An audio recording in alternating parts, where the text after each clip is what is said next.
Hello, traders. FX Pip Collector here. Today is Friday, December 13th, and I'm going to be analyzing the pound yen, starting on the monthly, working my way all the way down to the 1 hour time frame for the full top-down analysis.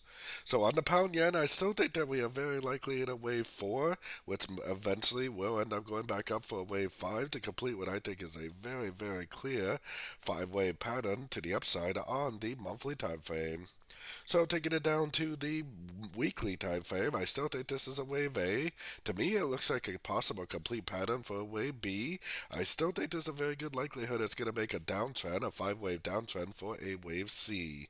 Taking it down to the daily time frame. On the daily time frame, the trend is down because market structure has not been broken yet. So the trend is definitely down, but the market flow is definitely up because the candles have been making higher highs, higher lows for a while.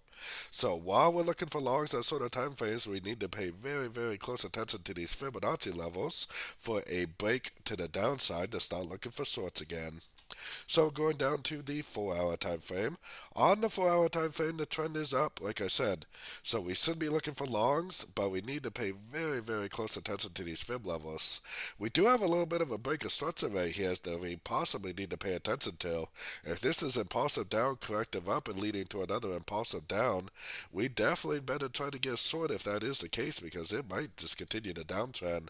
I still suspect that this could be a 1, a 2, and eventually down again for a wave 3. So taking it down to the 1 hour time frame. So 1 hour time frame, what I would personally be doing is put my Fibonacci retracement on here. If it does end up making 3 waves up and then a lower high at a Fibonacci retracement level, then I would definitely take it as a short.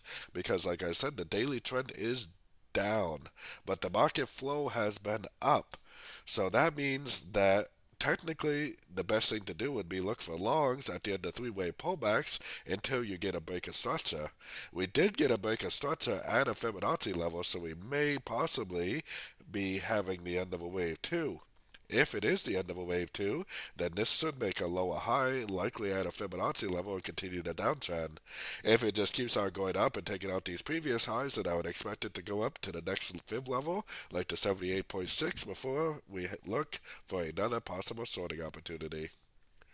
So anyways, don't forget to join my free Discord channel, which is linked over here in the corner, and as always, thank you and happy trading.